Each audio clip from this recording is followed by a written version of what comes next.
La parole dans Ésaïe 35, c'est un texte en fait qui parle des temps messianiques. Et ce qu'il faut savoir, c'est qu'à l'époque, le peuple d'Israël n'avait pas encore reçu le Messie n'était pas encore venu. Du coup, ils étaient dans l'attente, ils étaient dans l'expectative, ils attendaient que le Messie vienne les sauver, les libérer, les restaurer. Mais contrairement à nous, on a cette grâce où Jésus est déjà passé par la croix, où Jésus est venu, son sang a coulé pour chacun de nous, pour que nous ayons la vie. Son sang a coulé pour nos péchés, pour nos fautes, pour nos maladies, pour tout ce qui nous retenait captifs. Et aujourd'hui, nous sommes là, et c'est une grâce tout simplement. Et ce matin même, j'aimerais vous dire que le Saint-Esprit est là, Dieu est là.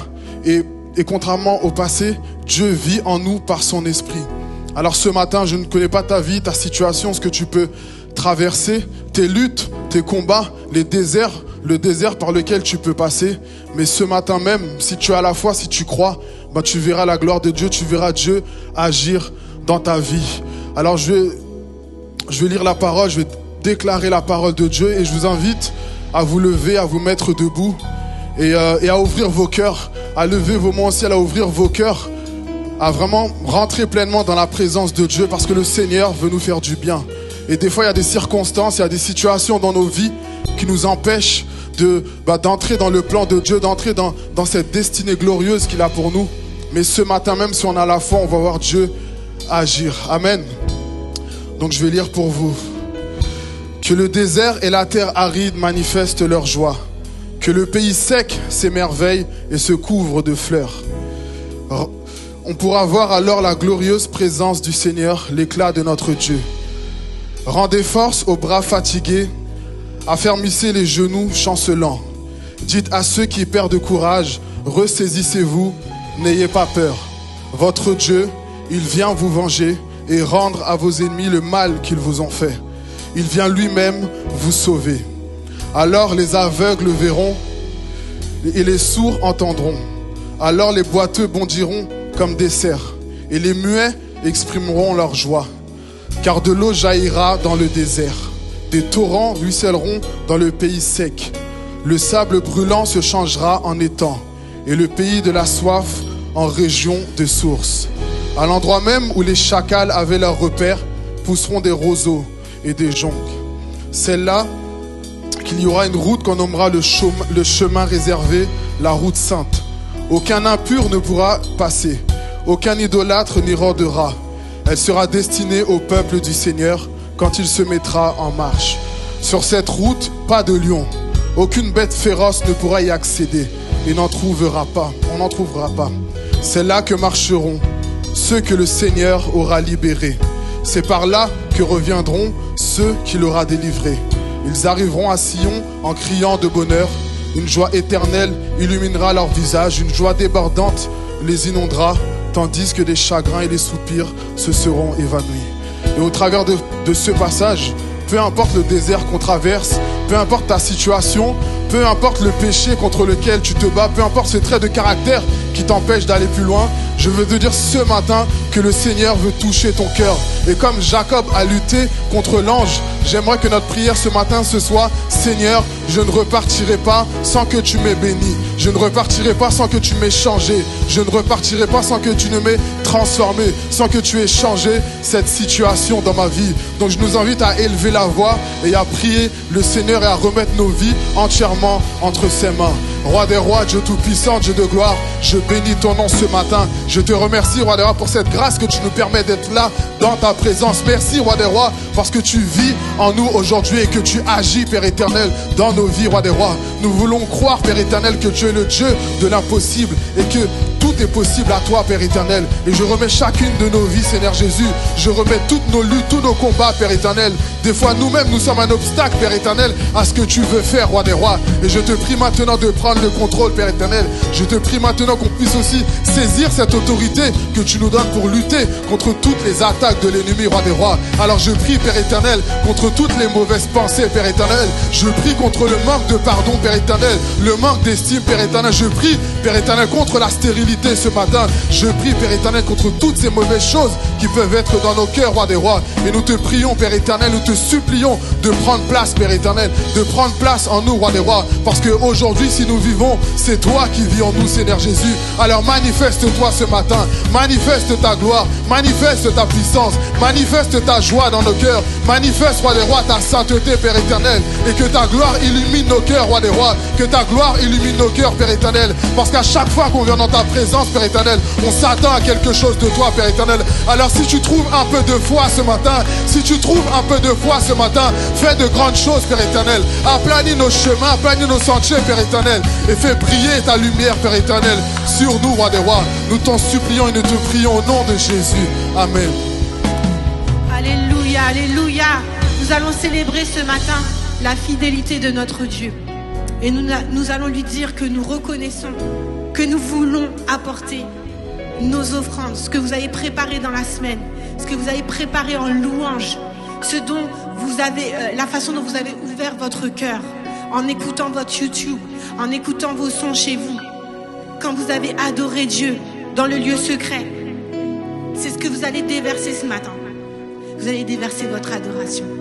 Alléluia, fidèle.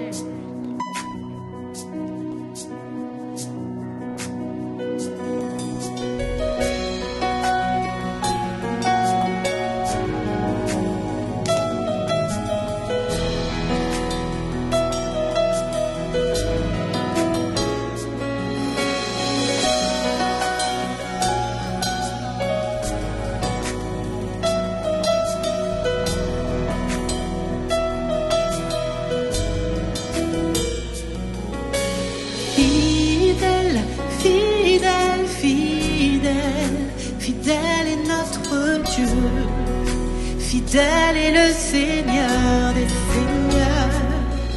Fidèle, fidèle, fidèle, fidèle est notre Dieu. Fidèle est le Seigneur des Seigneurs. Il est le roi des rois, le Seigneur des Seigneurs. Tout ce dont j'ai besoin, toute ma vie t'appartient. Tu es le roi des rois, le Seigneur des seigneurs. Tout ce dont j'ai besoin, toute ma vie t'appartient. Fidèle, fidèle, fidèle, fidèle, fidèle est notre, fidèle est le Seigneur. Oh oui, il est.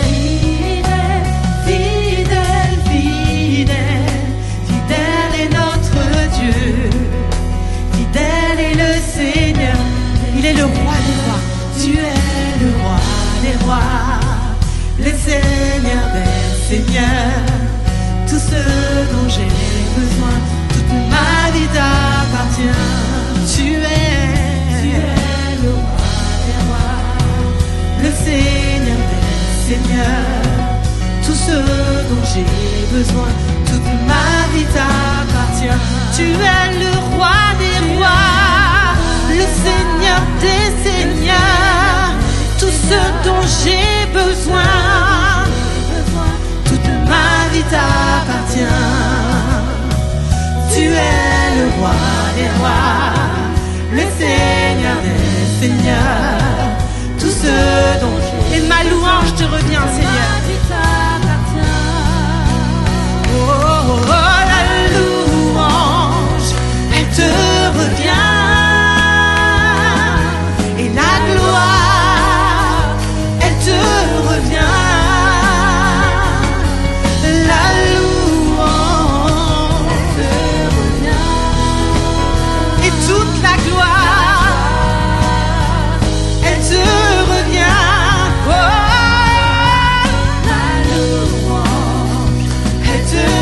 Yeah.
Seigneur Jésus.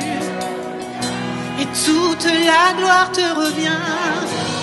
S'il existe sur cette terre une réserve de gloire, nous te donnons toute cette réserve de gloire. La louange, elle te...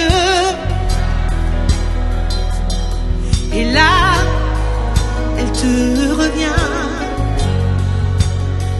La louange, elle te... La gloire.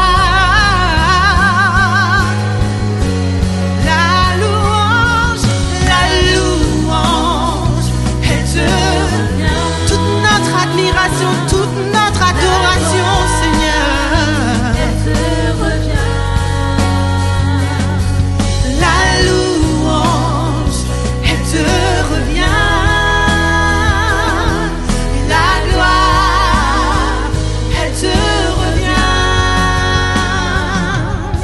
Fidèle, fidèle, fidèle, fidèle est notre Dieu.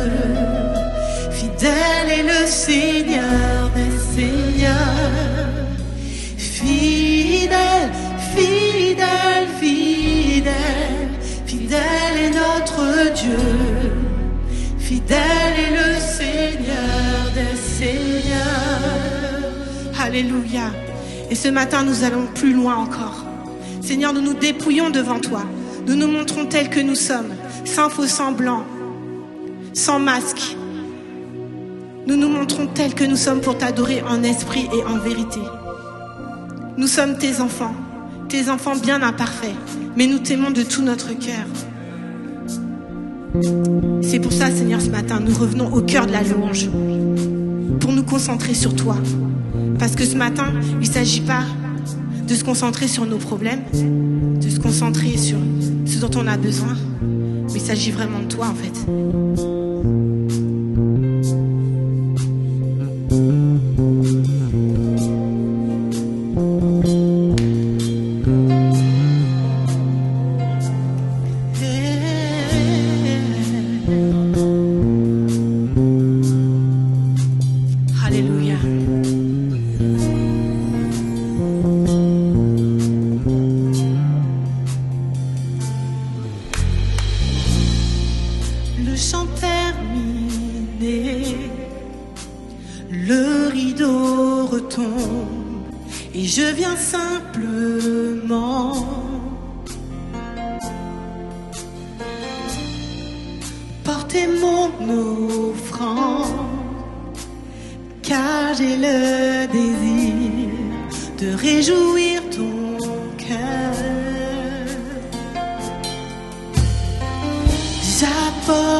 Chanter ne suffit pas pour répondre à ton appel. Les apparences sont trompeuses. Oui, tu vois bien d'au-delà. Oh Dieu, tu sondes mon cœur. Je reviens au cœur de la louange. Tout est centré sur toi, centré sur toi, Jésus. Oui, je renonce à tous mes faux semblants. Tout est centré sur toi. Je reviens, centré, je reviens au cœur. Je reviens au cœur de la louange. Tout est centré sur toi, centré sur toi, Jésus. Oui, je renonce à tous mes faux semblants. Tout est centré sur toi, centré sur toi, roi d'éternité. Roi d'éternité, qui peut exprimer ce dont tu es digne, ce dont tu es digne. Je suis faible et pauvre devant toi. Je te donne vie, Seigneur. Je t'apporte plus qu'un beau chant, Jésus. Je t'apporte tout mon cœur, Seigneur. Tout ce que je suis, tout ce que je veux être. Les apparences sont trompeuses. Toi, tu vois au-delà. Oh Dieu. Hey, je reviens au cœur de la louange.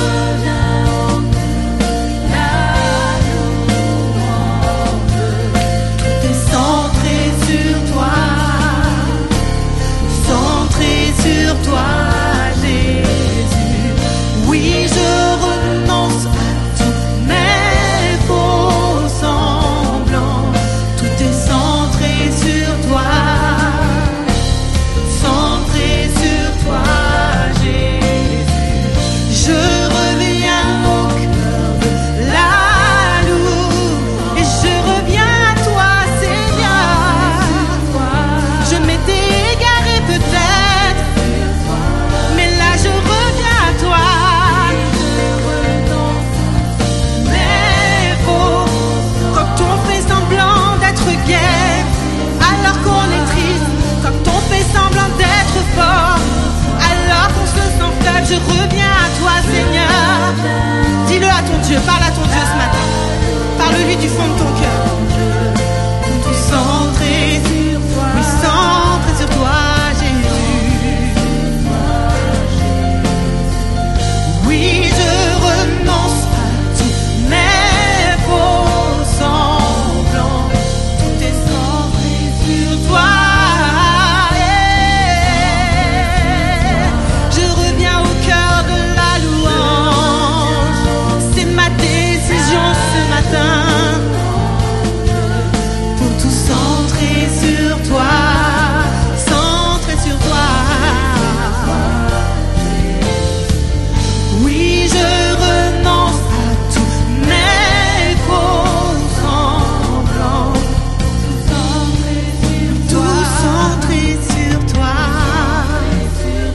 Centré sur toi. Tout centré sur toi. Centré sur toi. Centré sur toi, Jésus. Oui, centré sur toi. Centré sur toi. Centré sur toi, Jésus. Centré sur toi.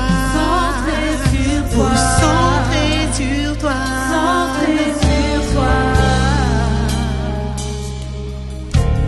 Centré sur toi, Jésus. Je reviens au cœur de la louange. Pour tout centrer sur toi. Centré sur toi, Jésus. Oui, je renonce à tous mes faux semblants. Tout est centré sur toi. Centré sur toi, Jésus. Alléluia, reçois la louange et l'honneur ce matin. Reçois la gloire, Seigneur, ce matin. Nous nous concentrons sur toi. Nous ne voyons que toi, Seigneur, en réalité. Et nous voulons te dire que nous t'aimons, Seigneur. Que nous avons fait le choix de nous tenir devant toi. Nous sommes de ces adorateurs qui viennent tels qu'ils sont, Seigneur Dieu. Et quand nous sommes en ta présence comme maintenant, quand nous sentons ta présence comme maintenant, nous ne pouvons que constater ta sainteté, Yahweh. Tu es saint, Yahweh. Alléluia. En Sophonie 3, il est écrit que tu as besoin d'approcher, plutôt tu as besoin de purifier nos lèvres afin que nous puissions t'apporter la louange. Et il est écrit dans Ézéchiel que tu approches de nous le charbon ardent de nos bouches pour nous purifier. Seigneur, que nous puissions prononcer des louanges qui te conviennent, Seigneur, ce matin. Alléluia.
élève tes mains. Élève tes mains, élève ta voix dans la présence de Dieu. Si tu acclames Dieu, acclame-le. Si tu acclames le Seigneur, acclame-le vraiment. Alléluia. Si tu as besoin de pousser des cris de joie, de pousser des cris d'acclamation en son honneur, fais-le. Mais fais-le vraiment. Parce qu'il est digne, digne, digne. Il est digne, digne, digne. Digne d'être adoré, digne d'être élevé, digne. Seigneur, nos cœurs t'élèvent. Alléluia. Alléluia. Alléluia. Gloire à Dieu. Gloire à Dieu.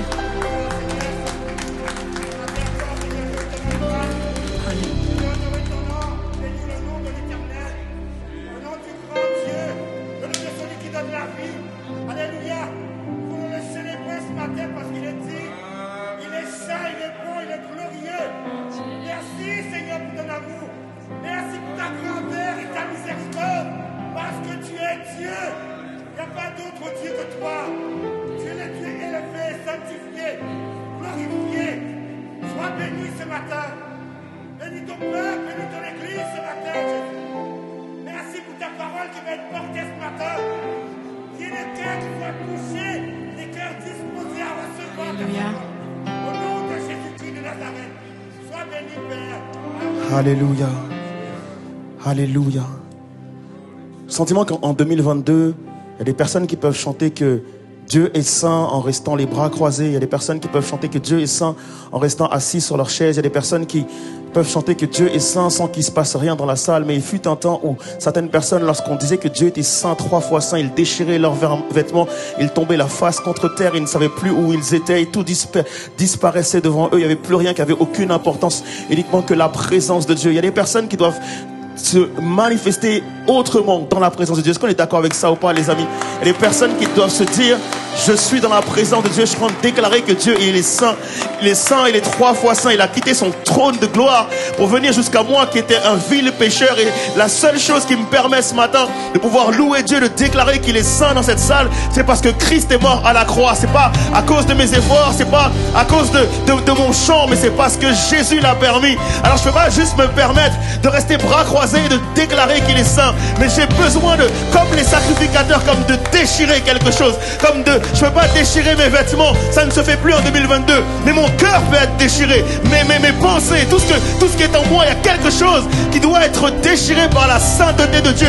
Je vais pas être juste stoïque, juste être droit comme un i à regarder les choses se passer, mais il doit avoir une position que je dois prendre à cause de la présence de Dieu. Si je dois me mettre à genoux, je le fais. Si je dois me tenir debout, je le fais. Mais il y a une position que la présence de Dieu, que la sainteté de Dieu vient m'imposer de prendre. Est-ce qu'il y a une personne dans ce lieu qui veut louer Dieu pour qui il est en réalité et qui ne veut pas juste chanter, juste avoir mes lèvres chanter, mais je veux louer Dieu pour qui il est et déclarer dans ce lieu qu'il est saint. Peut-être que tu ne connais pas Dieu, mais regarde-moi le louer et tu verras sa sainteté. Regarde comme je le loue. Je connais sa sainteté, je connais la présence de Dieu, l'atmosphère de la gloire de Dieu, et parce qu'il est là ce matin, j'ai envie de le louer. J'ai envie de sortir de ma zone de confort, sortir de mes habitudes, sortir de ce que j'ai l'habitude de faire pour louer Dieu pour qui il est vraiment. J'ai pas besoin d'attendre qu'il y ait 3 ou 4 ou 5 chants, mais parce que je viens de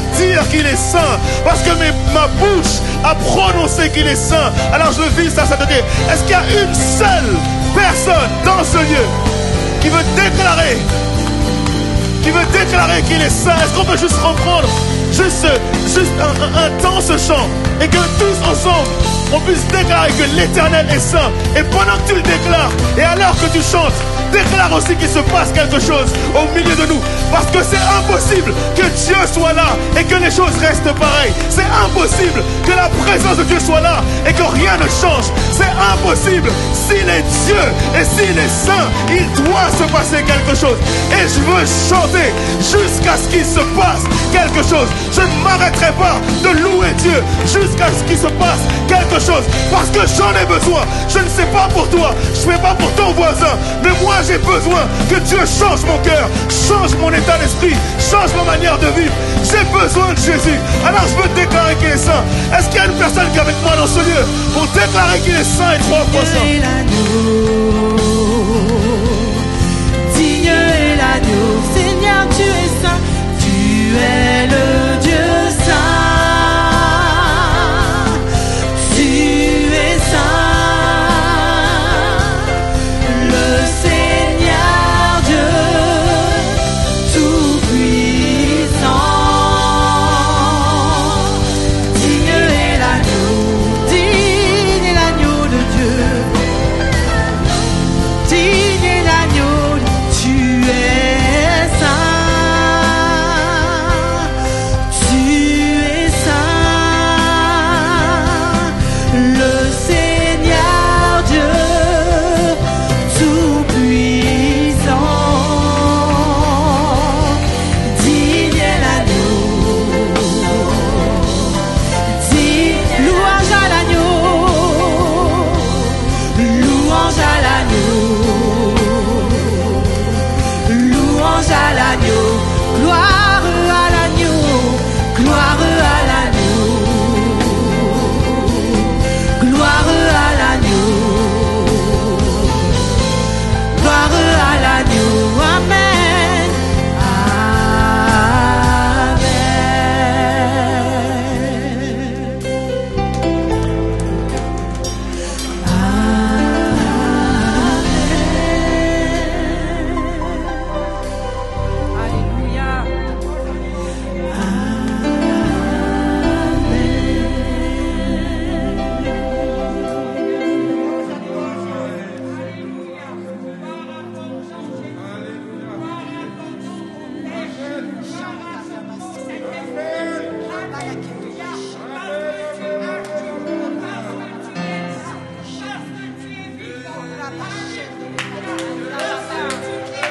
Alléluia.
Ce matin, parce que nous avons le privilège de vivre ces choses.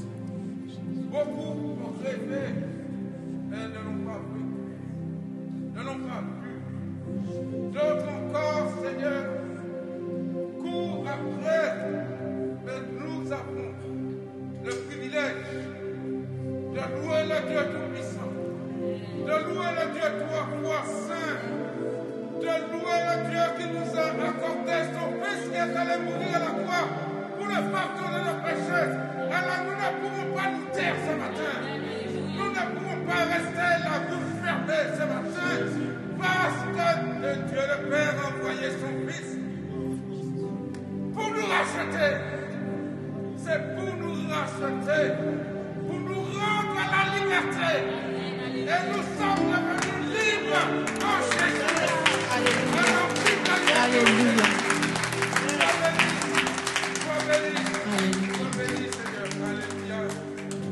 Alléluia.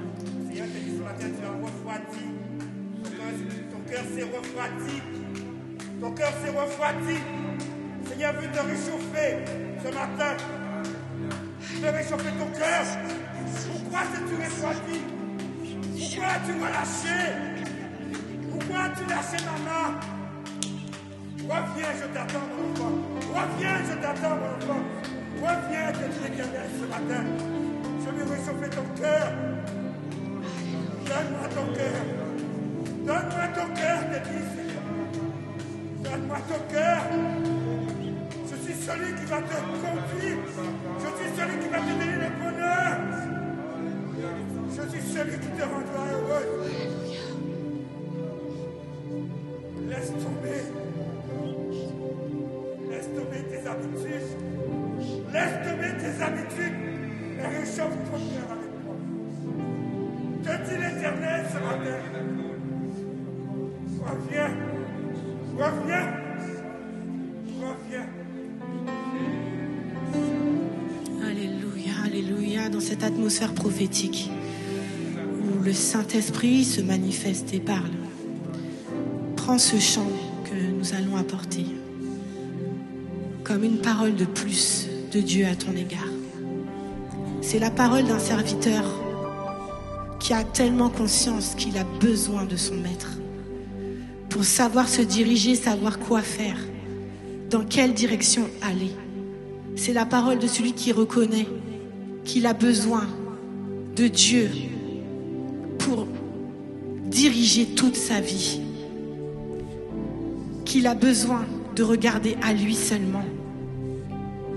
Et prends ces paroles pour toi ce matin.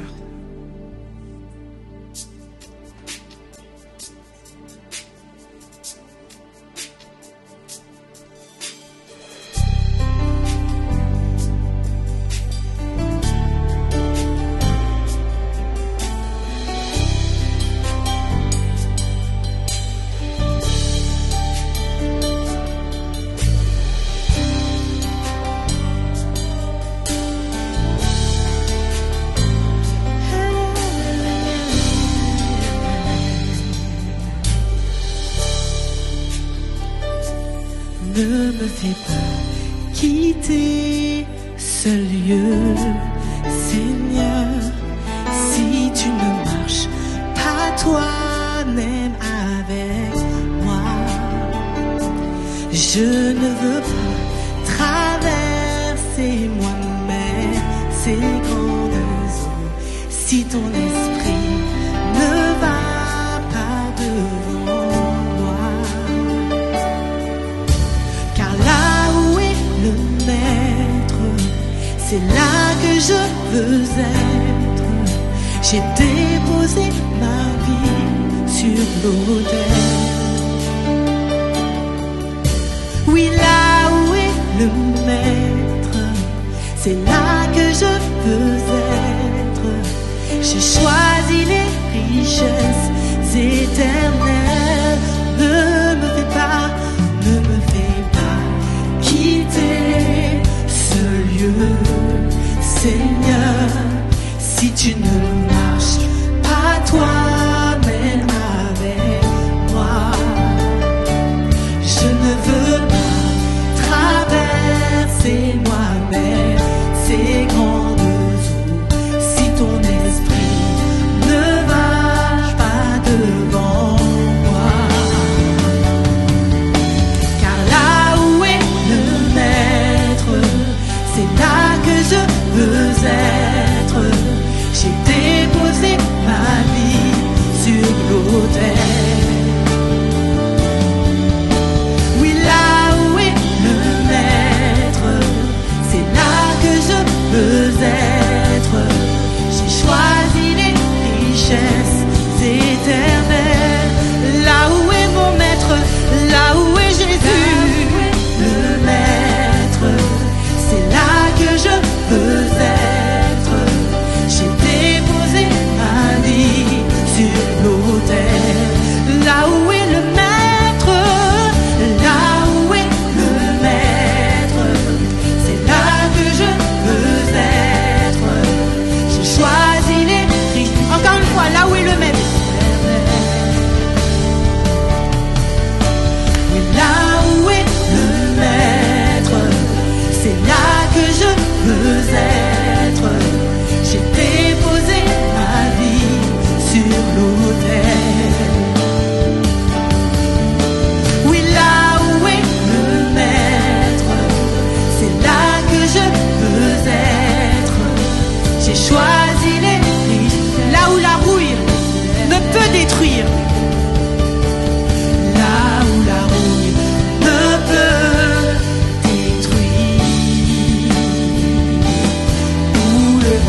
Je choisis les richesses éternelles. Réponds à ton Dieu ce matin une dernière fois.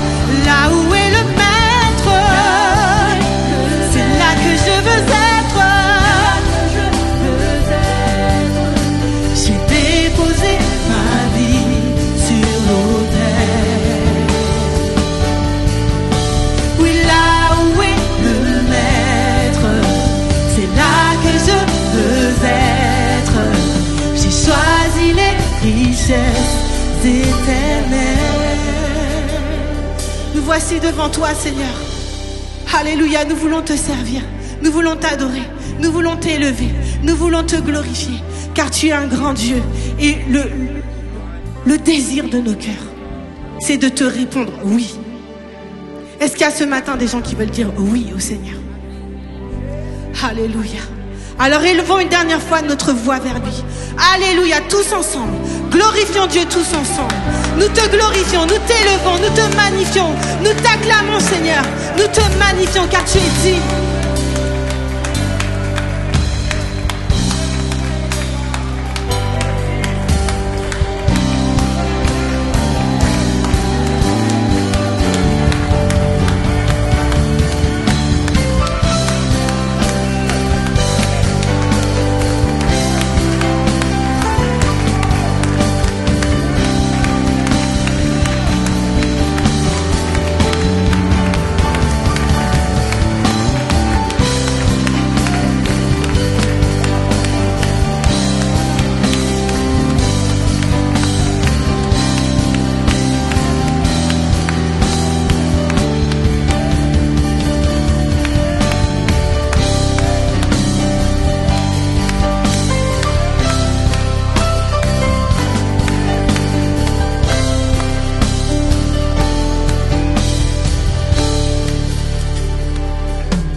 Yes, alléluia. Est-ce qu'on peut juste remercier l'équipe de louanges? Merci beaucoup. Merci aussi aux danseuses. Ils nous ont conduits dans la présence de Dieu. Toutes les personnes qui sont conduites ce matin dans la présence de Dieu. Est-ce qu'on peut juste les remercier pour cela? Merci vraiment. Vous soyez bénis. Alléluia. Prenez place, les amis. Merci, Seigneur Dieu. Merci, Père très saint, parce que nous savons que lorsque la louange monte vers toi, c'est que ta grâce aussi descend, Seigneur Jésus. Seigneur, nous te prions que tu puisses nous bénir ce matin par une parole fraîche qui nous vienne de ta part, Seigneur Dieu, afin que cela puisse être bon pour nous, que l'on puisse non seulement l'entendre, l'écouter, mais surtout qu'on puisse le mettre en pratique et que cela puisse changer nos vies dans le nom de Jésus. Amen. Amen. Est-ce que vous allez bien? Amen. Vous allez bien, moi? Amen. Ok. La série Bouleverser son monde est finie. Ah, j'entendais. Ah. Oh là là, les gens.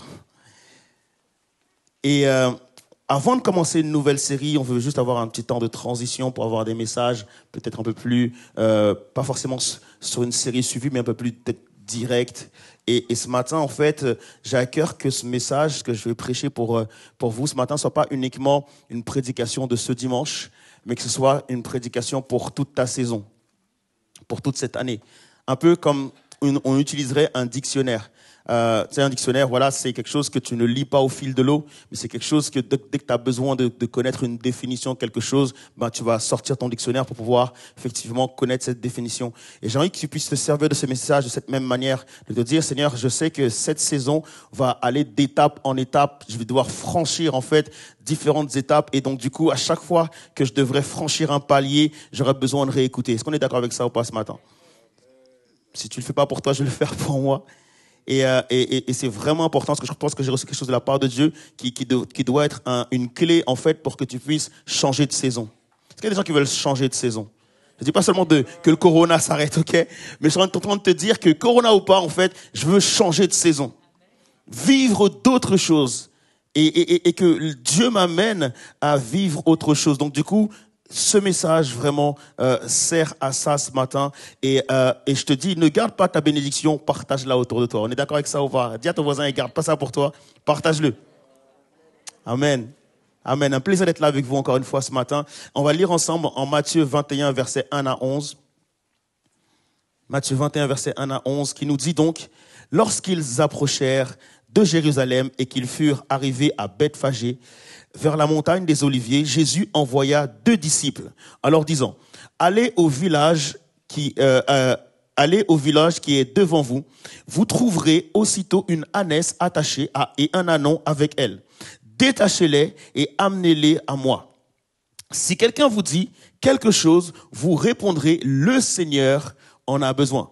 Et à l'instant, il les laissera aller. Or, ceci arriva afin que s'accomplisse ce qui avait été annoncé par le prophète. Et le prophète avait dit, dites à la fille de Sion, voici ton roi vient à toi, plein de douceur, et monté sur un âne, sur un ânon, le petit d'une ânesse. Les disciples allèrent et firent ce que Jésus leur avait ordonné. Ils amenèrent l'ânesse et l'ânon, mirent sur eux leurs vêtements et le firent asseoir dessus. La plupart des gens de la foule étendirent leurs vêtements sur le chemin et d'autres coupèrent les branches d'arbres et en jonchèrent la route.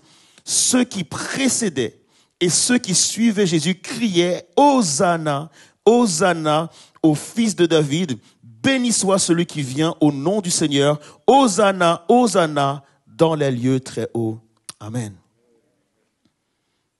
Le titre de mon message ce matin, et je veux que tu dises ça vraiment à ton voisin, il faut qu'il l'entende. Coupe la corde. Est-ce qu'il a bien entendu? Tu es sûr qu'il a bien... Tu sais, le titre du message de ce matin, c'est coupe la corde. Et écoute, si tu n'entends plus rien d'autre du message, je veux juste que tu retiennes une chose, coupe la corde. Ok? Aujourd'hui, on fête pas Pâques et Pâques, c'est pas la semaine prochaine. C'est vrai qu'en général, on lit ce texte une semaine avant Pâques parce que, en fait, c'est le texte qui est souvent lu pour ce qu'on appelle la fête des rameaux. Ok? Cependant, même si c'est pas Pâques, je pense qu'il y a un message dans ce texte. On est d'accord avec ça ou pas? On n'a pas besoin d'attendre forcément Pâques pour prêcher ce texte. Pâques signifie quoi? Pâques signifie passage. Et Pâques signifie que quelqu'un passe d'un état à un autre. Pour le peuple d'Israël, la Pâques, c'est de passer de l'esclavage à la liberté. Pour nous, c'est de passer des ténèbres à la lumière. Et Pâques, c'est toujours la signification d'un passage. J'ai envie de te dire qu'il y a un passage pour toi ce matin.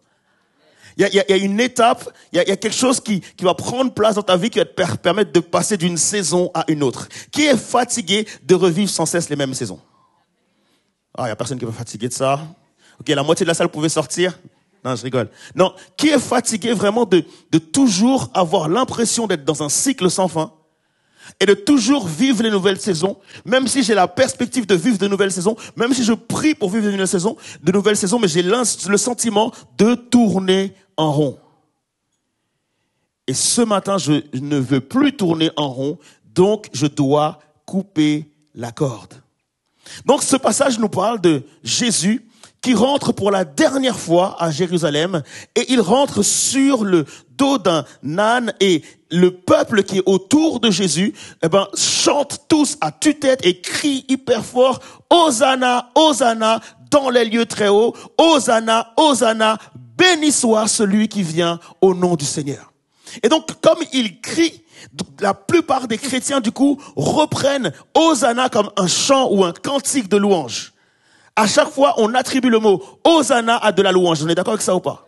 Cependant, en fait, ils ne sont pas en train de crier « Loué soit le Seigneur ». Ils sont en train de crier « S'il te plaît, sauve-nous ». Parce que le mot Hosanna signifie littéralement « De grâce, sauve-moi ». Et pourquoi ils ont besoin d'être sauvés? C'est parce qu'il y a l'oppresseur romain et donc ils sont en train de dire « Seigneur, délivre-nous maintenant, restaure-nous maintenant, change-nous maintenant, transforme-nous maintenant ». Un peu comme nous ce matin, on est en train de déclarer par nos chants, par nos cantiques, par notre louange, « S'il te plaît Seigneur, change-nous ». Ne change pas forcément la situation, ne change pas forcément ce qu'il y a autour de nous, mais s'il te plaît, change-nous. Est-ce qu'on est d'accord avec ça ou pas? Parce que si je veux atteindre cette nouvelle saison, je dois changer. Il y a des choses qui ne peuvent pas rentrer dans ma nouvelle saison. Il y a des choses que je dois quitter dans l'ancienne saison pour pouvoir vraiment vivre ma nouvelle saison. Il y a des choses que tu ne peux pas embarquer avec toi dans ta nouvelle saison. Est-ce qu'on est d'accord avec ça? Dis à ton voisin, tu es trop chargé pour ta nouvelle saison. Tu es trop chargé pour cette nouvelle saison. Tu dois te débarrasser de certaines choses pour cette nouvelle saison. En d'autres termes, coupe la corde. Et Jésus, du coup, entend la demande de ces gens qui demandent à Jésus de le délivrer de leur oppresseur. Et Jésus va les écouter, Il va entendre leurs prières. Mais cependant, ce qui se passe, c'est que pendant que Jésus est en train d'écouter leurs prières, il y a des pharisiens. C'est Luc qui nous dit que quelques pharisiens au milieu de la foule dirent à Jésus, « Maître, reprends ces gens parce qu'ils crient trop fort. » Et Jésus leur répond, « S'ils arrêtent de crier, les pierres vont commencer à crier. » En d'autres termes, Jésus leur dit, « Écoutez les gars, je suis digne de louange. Je suis le créateur de l'univers et toute ma création loue mon nom. Si les gens arrêtent de crier, alors les pierres vont prendre leur place. » Est-ce qu'on est d'accord avec ça ou pas? Jésus est digne de la louange. Et donc du coup, le peuple crie, le peuple scande. Et Jésus ne veut que rien ne les empêche de louer Dieu. J'aimerais qu'on puisse comprendre une chose. C'est que Jésus ne répond pas à la foule. Il répond aux pharisiens.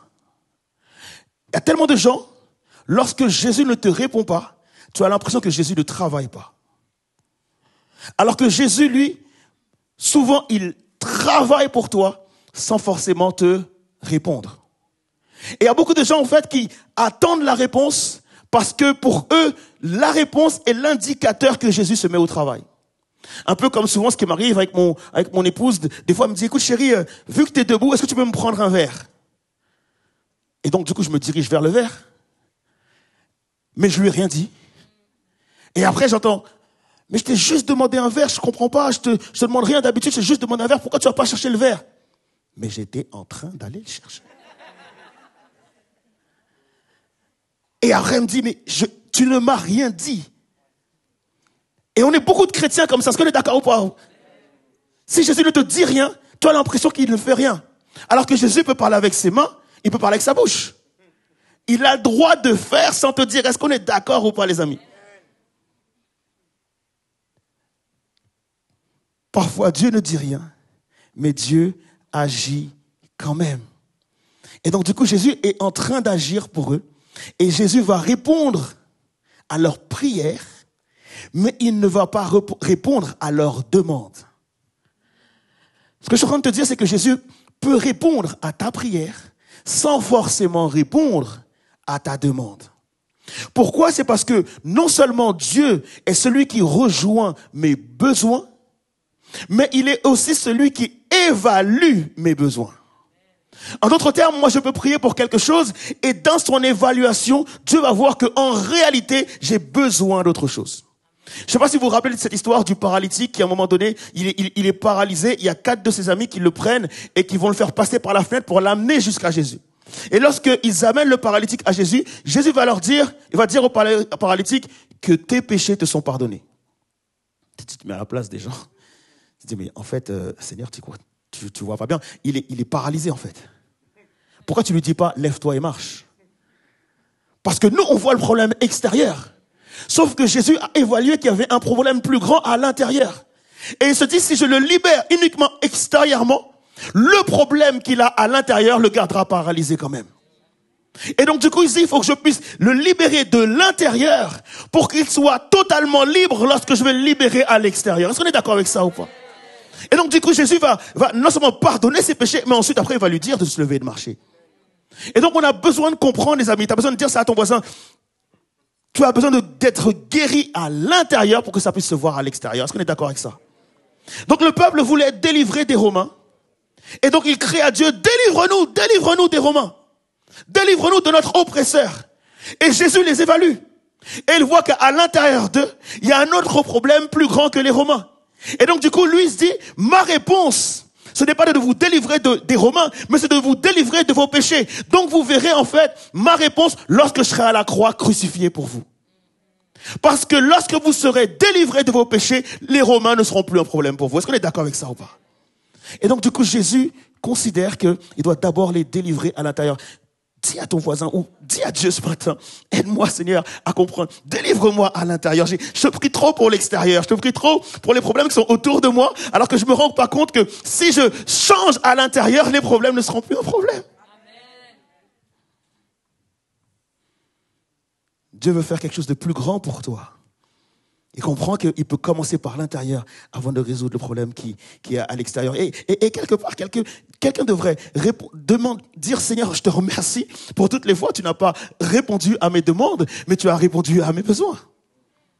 Au lieu de se plaindre et de se dire Seigneur, waouh, tu ne vois pas, je souffre, c'est compliqué, j'ai plus envie d'aller à l'église, j'ai plus envie de chanter, j'ai plus envie de... Mais c'est parce que tu as un problème à l'intérieur que Dieu veut résoudre. Dieu répond, mais pas forcément comme on l'attend. Je vais aller plus loin. Pourquoi Dieu veut d'abord nous guérir à l'intérieur? C'est parce que il est dit en Proverbe 23, verset 7, « Car il est comme les pensées de son âme. Mange et bois, te dira-t-il, mais son cœur n'est pas avec toi. » Un homme qui s'appelle Napoléon Hill a compris en fait ce passage en se disant que comme un homme pense dans son cœur, tel il est. En d'autres termes, toutes tes actions, toutes tes paroles, toutes tes relations sont gouvernées par ce qu'il se passe à l'intérieur de toi. Et toute ta destinée est gouvernée par ce qu'il se passe à l'intérieur de toi. Et même si tes problèmes extérieurs se résoudent, si à l'intérieur ça n'a pas changé, tu agiras comme si ce n'était pas résolu. Je ne sais pas si tu as déjà rencontré des gens qui se plaignent pour des problèmes passés. Et ils se plaignent encore alors que Dieu les a libérés de ce problème. Une nouvelle saison n'est en réalité une nouvelle saison que quand j'ai des nouveaux problèmes. Là, ils ne sont pas d'accord avec ça. Quoi qu'il arrive, tu auras des problèmes. Ta nouvelle saison, c'est lorsque tu as de nouveaux problèmes. Si tu n'as que d'anciens problèmes, c'est que tu n'es pas rentré dans une nouvelle saison. Oh, il y en a qui doivent vraiment comprendre ça ce matin. Si je suis toujours en train de me battre avec mes anciens problèmes, c'est que je ne suis toujours pas rentré dans ma nouvelle saison. Si tu portes toujours un manteau, c'est que tu n'es pas encore en été. Est-ce que tu es d'accord avec ça ou pas? Forcément, si tu rentres dans une nouvelle saison qu'est l'été, tu seras normalement en t-shirt. Donc, c'est-à-dire que là, tu ne vas plus te protéger du froid, tu vas te protéger du soleil. C'est un nouveau problème. Ce n'est pas le problème d'hier. Tu sais, quand tu es à l'école, tu apprends à faire des équations à une inconnue, puis à 2, puis à 3, puis à 4. On est d'accord avec ça ou pas? Okay? Si 1 an plus tard, on te demande où est-ce que tu en es et que tu es toujours en train de faire des équations à une inconnue, qu'est-ce que ça veut dire? Ça veut dire que tu as redoublé. Est-ce qu'on est d'accord avec ça ou pas? Et donc, du coup, on doit comprendre qu'une nouvelle saison doit amener des nouveaux problèmes. Quelque part, je dirais, Seigneur, donne-moi de nouveaux problèmes.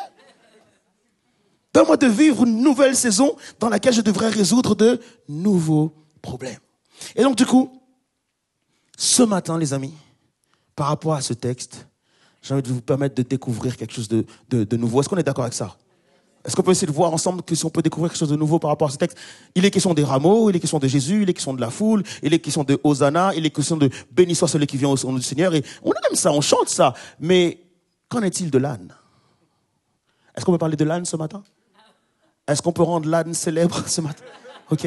On va parler de l'âne ensemble, les amis. On va essayer de voir ensemble ce que l'histoire de l'âne peut nous dire. Jésus dit aux disciples, allez dans telle ville, vous allez trouver un ânon avec une ânesse. Et vous allez les détacher. Pourquoi? Parce que j'en ai besoin. Ok, ça me parle. Ok. Ça veut dire quoi? La prédication, elle est déjà là, les amis. Avant que je les utilise, je veux que vous puissiez les détacher d'abord. Et je vois qu'il y a beaucoup de chrétiens, de personnes qui veulent être utilisés par Dieu alors qu'ils sont encore attachés. En d'autres termes, je dois comprendre en fait que pour être utilisé par Dieu, je dois être détaché. Je dois être libre pour être prêt à être utilisé. Si je ne suis pas détaché, Dieu ne peut pas m'utiliser. Quelqu'un devrait comprendre, Seigneur, mais comment se dit que ça fait depuis 5-6 ans que je te prie pour être utilisé, je ne suis pas utilisé. C'est parce que tu es détaché cet âne, parce que j'ai des projets pour cet âne. J'ai un plan, j'ai un projet. Je vais rentrer à Jérusalem dans la gloire. On va m'adorer, je serai dans la lumière. Je veux amener cet âne dans la lumière avec moi. J'ai de grands projets pour cet âne. J'ai de grands projets pour cette personne. Mais cependant, pour qu'il puisse rentrer dans les projets, il faut qu'il soit détaché. Et c'est incroyable parce que Jésus anticipe. Il sait qu'il y a certaines personnes qui veulent que l'âne reste encore attaché. Parce que tant que l'âne est attaché, ces personnes-là disposent de l'âne, contrôlent l'âne. Et donc ils en font ce qu'ils veulent. Et si l'âne en vient à être détaché, ils ne pourront plus avoir le contrôle de l'âne.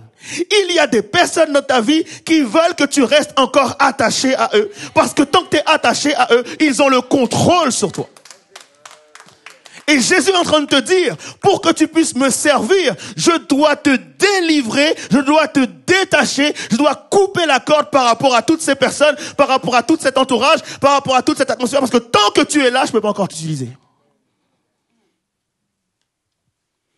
Et donc, il faut que vous puissiez leur dire à ces gens, détachez l'âne, parce que le maître en a besoin. Les gens vont avoir un souci à ce que tu sois libre. Mais tu dois leur dire que le maître a besoin de moi. Quelqu'un doit déclarer ça pour sa vie ce matin. Je ne dois pas être détaché pour moi. Mais je veux être détaché parce que le maître a besoin de moi. Je ne sais pas pourquoi il a besoin de moi. J'ai l'impression que je suis insignifiant, que je ne sais rien faire. Mais cependant, j'ai entendu que le maître a des plans de bonheur pour moi. Et pas des plans de malheur. Il a des plans de bonheur. Et par rapport à ces plans, par rapport au projet du maître pour moi, je dois m'en aller. Je dois être détaché. Quelqu'un a besoin de dire, dépression, laisse-moi partir. Anxiété, laisse-moi partir. Manque de pardon, laisse-moi partir. Peur de l'échec, laisse-moi partir. Laissez-moi partir. Manque d'estime pour moi-même, laisse-moi partir. Car le Seigneur a besoin de moi. Parce qu'il a besoin de moi. Je ne sais pas pourquoi, mais il a besoin de moi. Et s'il a besoin de moi, j'ai envie de lui dire, me voici, envoie-moi, Seigneur. Ce qui me fait comprendre quelque chose, les amis, c'est que l'appel est ma protection. L'appel de Dieu sur ma vie est ma protection. Pourquoi? Parce que pour que je puisse réaliser ce que Dieu veut que je puisse faire, il va me protéger par rapport à ça. Il amène la protection, il amène la faveur sur ma vie. Il dit, j'ai besoin de lui. Et parce que j'ai besoin de lui, je dois le libérer de ses chaînes. J'ai besoin de lui. Et parce que j'ai besoin de lui, je dois le libérer de la maladie. J'ai besoin de lui. Et parce que j'ai besoin de lui, je dois le libérer de la peur. Je dois le libérer de ce qui le retient parce que j'ai besoin de lui. Toute arme forgée contre toi est sans effet à cause de l'appel que tu as reçu. Et Dieu veut te retrancher de certaines fréquentations, te mettre à part parce qu'il a besoin de toi. Proverbe 16, verset 7 nous dit, quand l'Éternel approuve les voies d'un homme, il dispose favorablement à son égard même ses ennemis. Parce que Dieu t'a appelé, parce que tu as répondu à l'appel, parce que ton cœur est aligné au cœur de Dieu. Donc Dieu approuve tes choix, il approuve tes voies, il te donne la direction. À cause de ça, même tes ennemis vont te bénir sans même savoir pourquoi. Le psaume 119, versets 132 à 136, 119, 132 à 136 dit, Seigneur, tourne vers moi ta face, aie pitié de moi selon ta coutume, à l'égard de ceux qui aiment ton nom. Affermis mes pas dans ta parole et ne laisse aucune iniquité dominer sur moi. Délivre-moi de l'oppression des hommes, afin que je garde tes ordonnances. Fais luire ta face sur ton serviteur et enseigne-moi tes statuts. Ne laisse rien me dominer. Parce que si je suis dominé par quelque chose, je ne suis pas libre pour te servir. Le Seigneur en a besoin. Tant que l'âne est attaché, il ne veut pas être utilisé. Parce que Jésus aurait pu monter dessus, alors qu'il était attaché. Mais lorsque tu es attaché, mon ami, tu te rends pas compte. Lorsque tu es attaché, tu peux bouger quand même. Jusqu'à ce que la corde... Tu peux avancer quand même. En vrai, c'est ça, mais tu peux bouger quand même. Et il y a des gens, parce qu'ils bougent, ils croient qu'ils sont libres. La liberté, c'est pas juste le fait de pouvoir bouger. Parce que, en réalité, tant que je suis attaché à ce poteau, Je bouge, mais je ne fais que tourner en rond. Autour du poteau. Et chaque année, on vient me voir, on me dit, Abed, ça dit quoi? Bah, mec, j'avance, je tourne en rond. Tu vois, je tourne en rond. Mais je marche, je suis libre.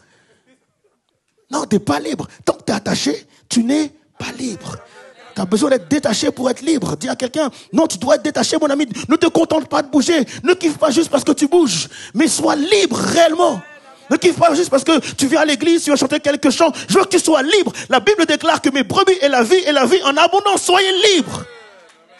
La vérité vous affranchira. Elle vous rendra libre, en fait. On a besoin d'être libre pour être prêt, disponible pour Dieu. Ok. Là, je vois deux, trois personnes bien intelligentes qui se disent, mais écoute, depuis tout à l'heure, le pasteur, il parle d'un âne. Est-ce qu'il nous prend pour... Non, c'est pas ce que je suis en train de dire. Nous ne sommes pas des ânes, et c'est pas ce que la Bible dit. Selon un rabbin, Rabbi Daniel, un rabbin en fait qui a l'habitude d'écrire sur des livres, surtout dans le domaine des finances. Mais dans un de ses livres, en fait, il donne une définition de l'âne.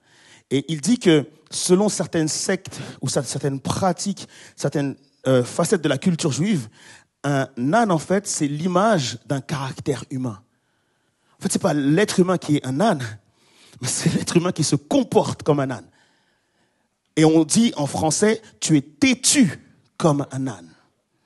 Et c'est ça le problème de l'âne, c'est que l'âne est têtu. Quelqu'un qui agit comme un âne, c'est quelqu'un qui agit selon la chair. C'est quelqu'un qui agit selon ses passions, qui agit uniquement selon ses propres désirs. Et si tu agis selon la chair, à ce moment-là, tu es un... Tu peux le dire, t'as le droit de le dire. T'es un âne, frérot. Écoute, Deutéronome 22, verset 10, nous dit, tu ne laboureras point avec un bœuf et un âne attelés ensemble. Waouh, qu'est-ce que ce texte veut dire par là? Tu ne peux pas mettre un bœuf et un âne dans le même attelage. Parce que ces deux animaux n'ont pas le même caractère. Le bœuf est docile, obéissant. L'âne est têtu, désobéissant. Donc, si tu les mets tous les deux dans le même attelage, tu as un déséquilibre dans ton attelage. Et quand tu diras à ces deux animaux, avancez, le bœuf va se lever pour pouvoir avancer et l'âne va rester. Et ton attelage ne va pas pouvoir aller tout droit, mais ton attelage, donc, du coup, va tourner en rond. À cause du déséquilibre, en fait. Et donc, si tu es un bœuf de caractère, et que tu te dis, moi, mon désir, c'est de servir Dieu. Mon désir, c'est d'être détaché et libre pour servir Dieu. Ça veut dire que tu ne peux pas t'atteler, être dans le même attelage avec un âne. Tu ne peux pas être en relation avec un âne. Tu ne peux pas être en couple avec un âne. Tu ne peux pas envisager le mariage avec un âne. Parce que si l'âne n'obéit jamais et que toi tu veux suivre Dieu, tu ne feras que tourner en rond. Et tu vas passer ta vie à avoir toujours le même problème, convaincre l'âne de se lever. T'imagines toute ma vie. Lève-toi s'il te plaît, frérot. Faut qu'on y aille. Dieu nous appelle, Dieu a un projet de bonheur. Et toi tu viens chaque année, tu me dis, ah ben ça dit quoi? Ah, il est toujours là, frérot. Tu ne peux pas te mettre avec un âne. Et Paul a tellement compris ça. Il donne un conseil au couple. Il dit, 2 Corinthiens 6, verset 14, il dit, ne vous mettez pas avec les infidèles sous un joug étranger. Qu'est-ce qu'un joug?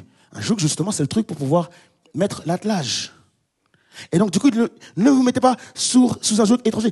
Qu'y a-t-il en commun entre la lumière et les ténèbres? Ah, tu pourras me dire ce que tu veux, il n'y a pas de souci. Ouais, mais tu sais quoi, Ben, il va peut-être se convertir. Non, la Bible elle est claire. Je sais pas, il n'y a pas écrit ça, là. Comment on fait? Il n'y a pas écrit ça. Il y a écrit juste, ne le fais pas, en fait. Ne le fais pas. Tu peux pas juste le faire. Tu sais, tu rentres dans tes projets, tu dis, Seigneur, vas-y, viens avec moi. Viens. Je prie, change-le, transforme-le. Mais Dieu te dit, mais frérot, 2 Corinthiens 6, verset 14, est-ce que tu as lu? Il n'y a pas écrit ça, en fait. Ne te mets pas sous le même joug qu'un âne, parce que tu vas passer ta vie à devoir le convaincre d'aller avec toi et tu vas devoir tourner en rond. Et pour toutes les personnes qui malheureusement sont entrées dans le mariage avec ça, je ne vous condamne pas. L'idée c'est de vous dire, ok, maintenant il faut vraiment compris. Vous voyez ce que je veux dire ou pas? C'est pas de vous dire c'est mort pour vous, c'est de vous dire c'est possible, on peut prier, ça peut changer, mais tu ne peux pas encourager quelqu'un à lui dire, tu sais quoi, moi je l'ai fait. Non.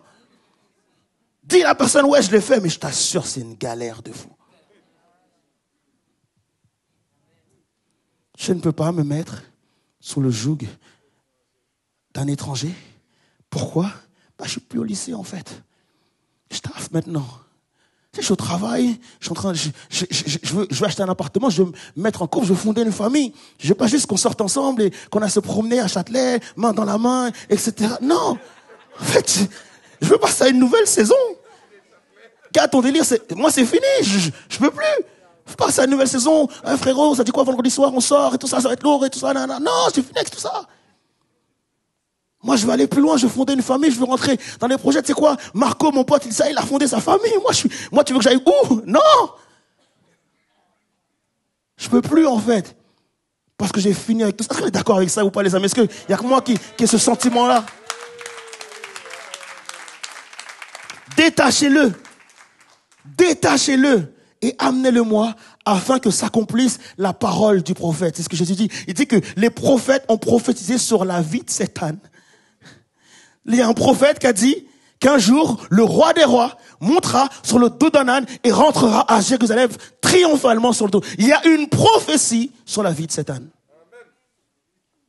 En d'autres termes, ça me permet de comprendre que lorsqu'il y a une prophétie sur ma vie, parce qu'il y a trop de gens qui ont prophétisé sur leur vie, ça ne se passe pas, oh la prophétie était fausse.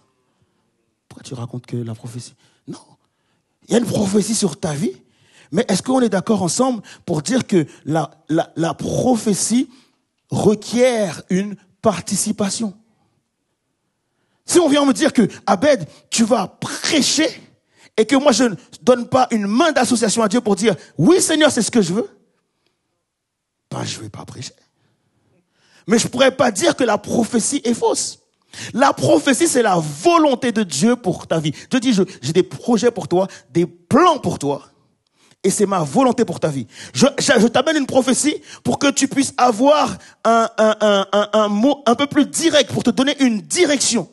Mais si toi tu dis, je rentre pas dedans, et tu ne participes pas, ça va pas se réaliser. La prophétie a besoin d'une participation. Parce que si je ne participe pas, ce ne sera juste que la proclamation de la préférence de Dieu pour ma vie. Mais ça n'ira pas plus loin que ça. Est-ce qu'on est d'accord avec ça ou pas ce matin? Et pour participer, j'ai besoin d'être libre. Et je dois couper la corde. Est-ce qu'il y a quelqu'un qui veut être libre ce matin? La liberté, les amis, n'existe pas tant que tu n'as pas de direction. Trop de gens veulent juste être libres. Mais si tu es juste libre, l'être humain a peur du vide. Donc, si je demande à Dieu juste libère-moi et que je deviens libre de quelque chose, automatiquement, je veux redevenir esclave de quelque chose d'autre. Parce que l'être humain a peur du vide, forcément. Et donc, du coup, si tu n'as pas de direction, tu n'as pas besoin d'être libre. Pour vivre vraiment la liberté, tu dois avoir une direction. C'est pour ça que la liberté se trouve uniquement en Christ. Parce que lorsque tu es en Christ, ta direction, c'est le royaume de Dieu. C'est de servir Jésus. Et en ce sens, tu es véritablement libre. Est-ce qu'on est d'accord avec ça ou pas? Je dois avoir une direction pour être véritablement libre. Donc, lorsque je demande à Dieu, libère-moi, c'est pour te servir. Jésus dit, libérez l'âne parce que j'en ai besoin. Je veux l'utiliser, je veux lui donner une direction. Et je dois ce matin couper la corde. L'âne, c'est pas toi. L'âne, c'est ta chair. L'âne, c'est ce qu'il y a à l'intérieur de toi. Pardon, c'est ta chair. C'est ta chair. Paul dira que lorsque je veux obéir à la loi de Dieu, il existe une autre loi à l'intérieur de moi avec laquelle je suis toujours en lutte. Et c'est pour ça que Paul te dit, je meurs à moi-même tous les jours. En d'autres termes, Paul essaie de nous faire comprendre que chaque matin, quand tu te lèves, il faut que tu aies une conversation avec ta chair. Chaque matin, tu dis à ta chair, écoute, moi je sors, toi tu restes là. Tous les matins, si jamais il sort avec toi, c'est catastrophe. Donc tu dois dire à ta chair, reste là. Pourquoi? Parce que toutes les personnes qui sont ici, et moi y compris, j'ai donné ma vie à Jésus il y a longtemps déjà, mais ma chair est toujours là. Ma chair n'a pas disparu. Et mes anciennes pratiques, je les ai toujours en mémoire.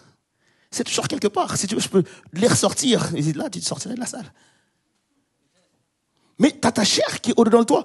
Et ta chair, si tu sors avec elle, lorsqu'il va y avoir la pression dehors, lorsque quelqu'un va te dire une parole de travers, ta chair va te dire, hey, vas-y, laisse-moi gérer ça pour toi, s'il te plaît. Comment ça? Ouais, comme à l'ancienne. Laisse-moi lui dire 2 mots.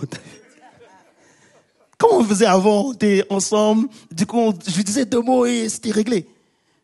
Et si c'était pas réglé en 2 mots, on peut le mettre par terre. Mais laisse-moi, à toi de dire à ta chair, laisse-moi faire.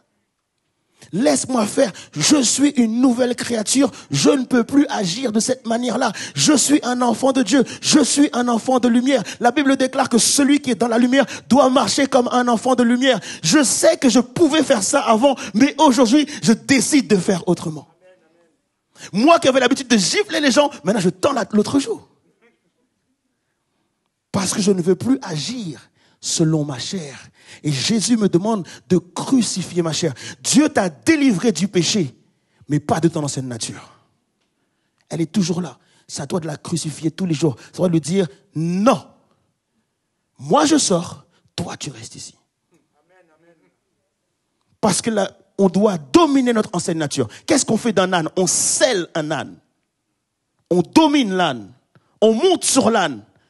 T'imagines si je te vois en train avec un âne sur ton dos? Tu peux pas faire des trucs comme ça. Tu dois dominer l'âne. Si tu laisses ta chair le dominer, c'est comme si tu avais un âne sur le dos. Et donc, du coup, tu dois comprendre que non, ma chair là, je dois te dominer. Ma manière de parler, ma manière de te répondre. Les gens qui disent, oh, moi, je mets la Bible de côté, je vais gérer ça. Non. Tu dois savoir dominer. Est-ce qu'on est d'accord avec ça ou pas? La Bible déclare que tu dois crucifier la chair, faire mourir le vieil homme et revêtir l'homme nouveau. Du coup, comment couper la corde? Ok, jusqu'à maintenant, est-ce que le message est bon? Ok, amen, je sais, c'est moi qui l'ai prêché. Non, ok, le message est bon. Ok, maintenant, j'ai envie de te dire que si le message est bon et que tu ne fais que entendre le message sans le mettre en pratique, ça ne sert à rien. Parce que c'est pas juste l'information qui te délivre, c'est l'action qui te délivre. Il faut que tu puisses comprendre que c'est pas l'information qui va me changer, mais c'est l'action. Jacques 1,22, mettez en pratique la parole et ne vous bornez pas à l'écouter en vous trompant vous-même par de faux raisonnements. Parce que la parole produit quelque chose. Parce que la parole appelle le changement. Parce que quand tu lis la Bible, ça te dérange. Ça te pousse à changer. La Bible te dit qu'il faut que tu changes. C'est pour ça que des fois on a du mal à lire la Bible parce que la Bible ne pourra pas te laisser indifférent. Et peu importe qui tu es, dès que tu lis la parole de Dieu, il y a quelque chose qui se passe. Elle produit la vie. Elle produit la créativité. Elle produit l'envie d'aller plus loin. Elle produit l'envie de voir plus grand. Donc forcément, lorsque tu lis la Bible, il y a une frustration. Et Jacques te dit, si tu ne mets pas en pratique, tu seras déçu. Parce que tu vas te contenter d'entendre et tu ne vas pas vivre tout le contenu du royaume qu'il y a dans la parole de Dieu. Et donc du coup, entendre seulement, c'est pas bon. Il faut que je mette en pratique. L'ennemi ne t'attaquera jamais sur le terrain de l'information. L'ennemi te laissera toujours arriver jusqu'à l'information. Le diable te laissera venir à l'église. Le diable te laissera écouter des prédications. Le diable te laissera lire la Bible. Mais dès que tu voudras passer à l'action, c'est là que les vents contraires vont arriver. Dès que tu voudras passer à l'action, c'est là que tu auras des problèmes. C'est là qu'on va te critiquer. C'est là qu'on va te repousser. C'est là que tu vas avoir des crises. Parce que le diable ne veut pas que tu ailles jusqu'à l'action. Est-ce qu'on est d'accord avec ça? coupe la corde. Pour cela, il existe un seul et unique couteau pour pouvoir couper ta corde ou tes cordes. Il existe un seul et unique couteau pour le couper. C'est la clé du contentement. 1 Timothée 6,6 nous dit, c'est en effet une grande source de gain que la piété avec le contentement. Il nous dit que le véritable attachement à Dieu est en effet une grande source de richesse s'il va de pair avec le contentement d'esprit. En fait, tu vis dans un monde où des gens dépensent des millions d'euros uniquement pour que tu ne sois jamais satisfait. Toutes ces personnes, tous ces publicitaires, toutes ces personnes qui veulent vendre doivent créer chez toi une insatisfaction pour pouvoir te vendre quelque chose. Et ils dépensent des millions d'euros pour que tu te sentes toujours insatisfait. Pour que tu aies toujours l'impression que tant que tu n'as pas ce que tu désires, tu n'es pas heureux. Tant que tu n'as pas ce que tu demandes, tu n'es pas heureux. Tant que tu n'as pas ce dont tu as besoin, tu n'es pas heureux. Et Dieu te dit ce matin, la clé, c'est de couper la corde par la satisfaction. Être heureux avec ce que tu as. Apprendre à vivre dans l'abondance et apprendre à vivre quand il n'a rien. Être capable de dire, Seigneur, je vais bien quand tu me donnes, je vais aussi bien quand tu ne me donnes pas. Je vais bien quand tu m'ouvres des portes, mais je vais aussi bien quand tu ne m'ouvres pas des portes. Pourquoi ? Parce que la clé de la satisfaction, c'est d'avoir Jésus-Christ dans ma vie. À partir du moment où j'ai Jésus dans ma vie, je comprends que je n'ai pas besoin d'avoir ce que je demande pour être heureux. Je peux être capable d'attendre ce que je demande en étant quand même dans la satisfaction. Notre problème, c'est que tant qu'on n'a pas ce qu'on demande, tant qu'on n'a pas ce pourquoi on prie, tant qu'on n'a pas l'heureux époux, tant qu'on n'a pas l'heureuse élue, tant qu'on n'a pas cette maison, tant qu'on n'a pas ces enfants, tant qu'on n'a pas toutes ces choses qu'on demande, qui sont légitimes, on n'est pas heureux.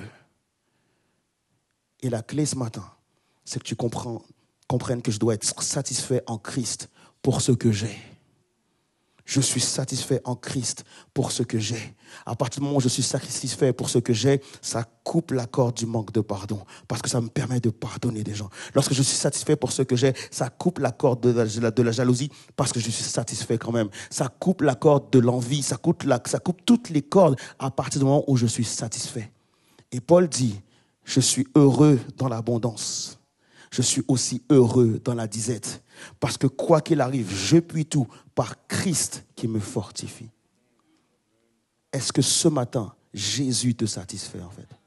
C'est ça la vraie question. Si Jésus-Christ est ta satisfaction et ta joie, alors tu es dans le contentement. Alors tu n'as plus de corde qui te retient. Alors tu es totalement libre. Jésus n'avait jamais dit, ta maison te rendra libre. Tes enfants te rendront libre. Ta femme, non. Il a dit, si moi je viens dans ta vie, moi, je te rendrai libre. Jésus veut être celui qui comble toute ta vie. Si Jésus remplit tous les vides, toutes les cases vides de ta vie, à ce moment-là, tu es totalement libre. Est-ce qu'il y a une personne qui se dit ce matin, en vrai de vrai, j'ai besoin de plus de toi, Jésus. Je n'ai pas besoin de tout ce que je demande en fait. J'ai besoin de plus de toi, Seigneur. Et si tu viens combler ma vie, si tu viens m'apporter ta satisfaction par ton esprit et par l'espérance de la gloire, c'est pour ça que Jésus te dit que tout ce que je te donne, rien ne pourra t'être ôté. Tout ce que tu as reçu en Christ, son pardon, sa joie, sa paix, son amour, sa bonté, sa miséricorde, et tout ce que tu peux encore citer, ne te sera jamais ôté. Et c'est ça ma satisfaction. Peu importe ce que je fais. Peu importe ce que je dis, l'amour de Dieu pour moi ne varie pas, ne changera pas. Et je suis satisfait, les amis. Je suis tellement satisfait de l'amour de Dieu, tellement satisfait de la présence de Dieu.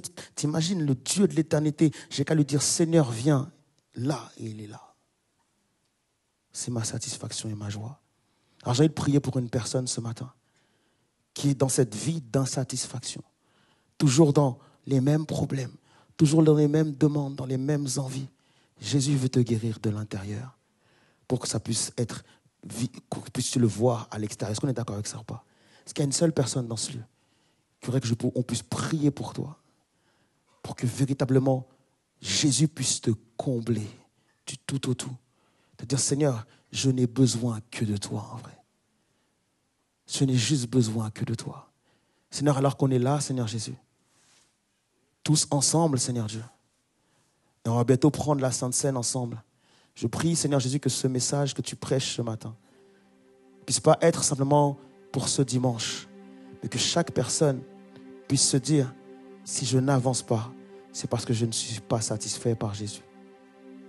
Si je n'avance pas, c'est parce que je n'ai pas coupé la corde de la jalousie par la satisfaction en Christ. Si je n'avance pas, c'est parce que je n'ai pas coupé la corde de la honte par la satisfaction en Christ. Si je n'avance pas, c'est parce que je n'ai pas coupé la corde de la culpabilité par la satisfaction en Christ. Si je suis toujours à tourner en rond, c'est parce que je n'ai pas coupé les cordes de mes blessures par la satisfaction en Christ. Seigneur, je veux déclarer comme Paul ce matin, je peux tout couper. Je peux tout par Jésus-Christ qui me fortifie. Seigneur, si tu es tout pour moi, alors plus rien n'aura d'importance. Toutes ces choses vont pâlir à ta lumière. Seigneur, je veux te laisser vraiment la toute première place dans ma vie, Seigneur Jésus. Je veux que tu sois Seigneur de ma vie. Je veux que tu sois le maître de ma vie. Je veux que tu sois le sauveur de ma vie. Je veux que tu sois le tout pour moi, Seigneur Dieu. Oui, Papa, ta présence, c'est le ciel pour moi. Alors, s'il te plaît, amène ton royaume dans nos cœurs. Amène ton royaume dans nos pensées. Donne-nous d'avoir la joie de te connaître, la joie d'être avec toi, la joie de faire partie de tes enfants, la joie d'être pardonné, la joie d'être sauvé, la joie d'être racheté, la joie d'être restauré, la joie d'être guéri, la joie d'avoir l'espérance de la gloire. Et cela, c'est mieux que toute autre chose, Père très saint. Alors, je sais que nous avons d'autres besoins. Mais Seigneur, je ne veux pas attendre que cela arrive pour être heureux. Je veux être heureux maintenant. Ici et maintenant, Seigneur Dieu. Alors que ta joie déborde dans nos cœurs, dans le nom de Jésus. Amen. Amen. Soyez bénis, les amis. Amen. Je demande à toutes les personnes qui sont baptisées, qui vont prendre la Sainte Seine, de bien vouloir se tenir debout. Je vais laisser donc la place à Roger. C'est lui qui va pouvoir conduire ce moment de Sainte Seine.